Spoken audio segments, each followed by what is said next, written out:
Hello, welcome to the Paper Snob. This is Tara. Today I'm working on Mix It Up Monday, which is sponsored by Peace Craft Love. There will be information in my description box below letting you know how to get involved if you want to participate in this hop. It is a YouTube and Instagram hop, so there will be links for a playlist below as well as links for our Instagram participants. We have some amazing creators in our group, and I really hope that you take the time to check them out. So I'm going to talk about the sketch, which I'm going to pop up here in the corner. This sketch was created by one of our Peace Craft Love members, Miss Kristen Harden. She is also going to be participating this month, so you should definitely check out to see what she creates using her very own sketch. So Mix It Up Monday is a hop where we take a sketch and we mix it up with some mixed media. You can do inking, you can do ink smooshing, you can do stenciling, you can do texture paste, you can do all of the above. There are no limits to what mixed media you use on your pages. I also want to mention, if you are a sketch designer and would like to participate in this hop as well as submit a sketch for us to use in our hop, we'd love to have you. Again, that link will be below my video for the Facebook community group. So I'm going to go ahead and talk about what I'm going to use. First, I have this adorable photo of my baby cat, Jasper. Sometimes he likes to join me on camera. Currently, he's downstairs sleeping, and I'm kind of hoping he stays there. I'm also going to be pulling in my print shop. And I recently mentioned that I have been hoarding said print shop, but now that I've cut into it, it's all holds barred. I'm going to keep playing with it. I only pulled out my 6x8 paper pad, the stickers, and some things that I have fussy cut from some larger pattern papers. And you'll be able to see kind of what I'm doing up here again with that sketch in the corner. So let's get started and let's get this mixed media going. I'll be right back. So the first thing I'm going to do is I'm going to use this Prima wood grain stencil, and I'm going to smear all of this. It's a Nouveau brand. It's not the embellishment mousse, it's the other one that's more like texture paste, although it is a lot harder than texture paste. And you can see I literally just opened it, so this product dries out super fast, ladies. So once you open it, you need to use it or it's going to be all dried up and practically useless. But it is beautiful, and it looks really good on this with this stencil here. If I do say so myself, you'll see as I pull it off how nice it looks. I'm just kind of smearing it all over my white cardstock. So next I'm going to add some color using this blue. This is one of my oldest sprays, and I'm desperately trying to use it up as quickly as possible because when we move again within the next year and a half, I want to have less sprays because I have to hand carry those. The military does not like to move liquid stuff for me. So anyway, I'm just going to use the packaging technique, and I'm going to get this ink in between all of the wood grain and bring out some color to this background. I really like how this turned out.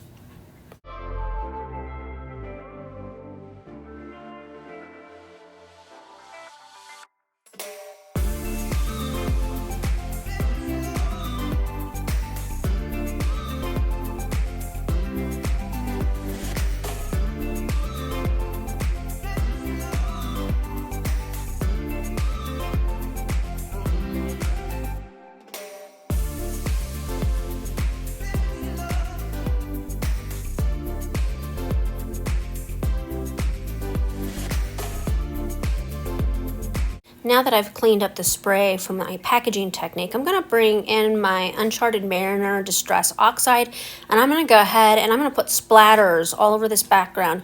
Normally I do this at the end, but for this I wanted to make sure I got them around the edges and didn't want to have to worry about photos being in the way. Now I'm going to go ahead and start building my layout. I am starting with the embellishment cluster down in the lower left-hand corner first.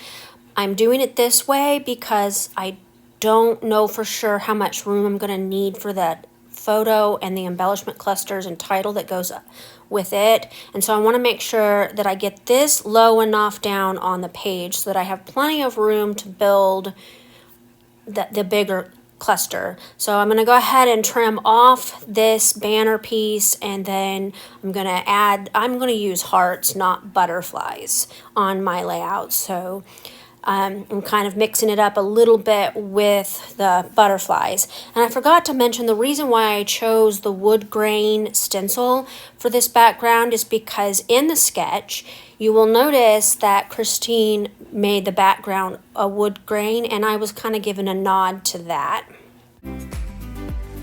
So as you can see, I'm using some fun foam to add to the larger heart.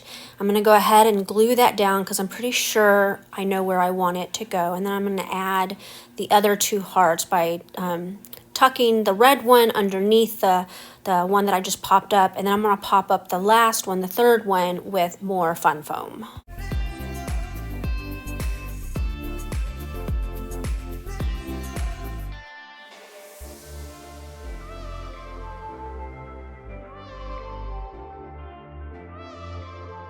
All right, now I'm going to work on building the layers where my photo is going to go.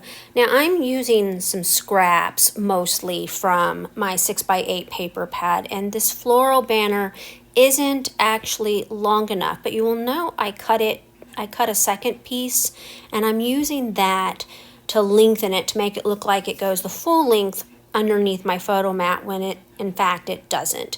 I'm using that green wood grain, and then on the other side I'm using that, it's like already pre-made photo mat. I thought it was perfect for this photo, and I'm going to go ahead and use it. Now I'm going to put a journaling tag here, and I chose the one that says big smile because there's very little that this cat does. It doesn't make me have a big smile. I really enjoy having this kitty. He's spoiled rotten.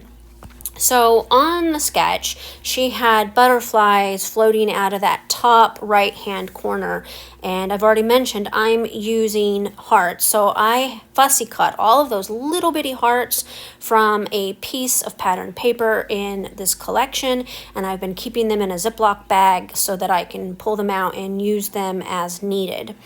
So now I'm going to go ahead and get my title on here. I'm just going to lay it out.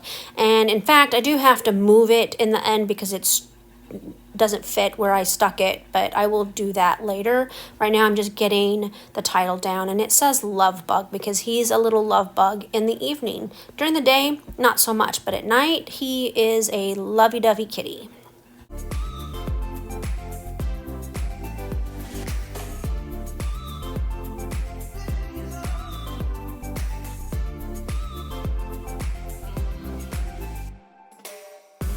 So next I'm going to start laying out these little hearts. I'm just going to kind of try to pick ones that stand out better. Like I was wanting to use that larger green one, but it got lost with the green photo mat at the bottom. So I'm just going to try to get colors on here that will stand out. Now I will put these hearts on some foam dots in the gluing phase. I believe I do that all off camera though. So for now, I'm just gonna kind of get these hearts floating out of the top right-hand corner to mimic the sketch, and then we'll start gluing some other things down.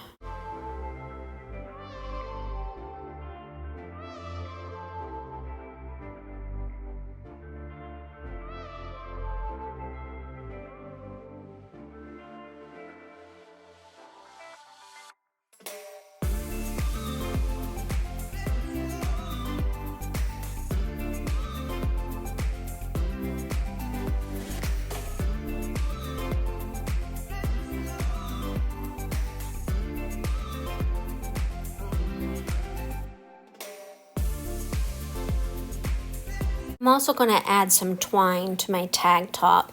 Now, I'm not one of those who usually minds a naked tag hole or faux hole as it is in this case because I didn't bother punching it out, but I really wanted the added texture of this twine, so I just tied a bow, and I'm going to use a glue dot to get it put on there. All right, I got it all glued down. I did add some detailing with a black pen on all of my hearts. I did glue down my chipboard letters there at the top and added some pen stitching down here as well, plus some little gold dots here as well, just to give it a little pop of gold down here in this corner. I got my journaling done. I will put the date here off camera because I don't remember the date of the photo. I usually write it on the back and I didn't on this one. But I do want to remind you to check out that collaborative playlist that is listed below in my description box. Plus, there are links to those who are participating on Instagram. Make sure you check everybody out and leave them some love. These ladies are absolutely creative. So you will be floored at how they interpret this sketch. I hope that you have an absolutely wonderful rest of your Monday. And don't let the Monday blues get you too hard. Have a great day. Bye.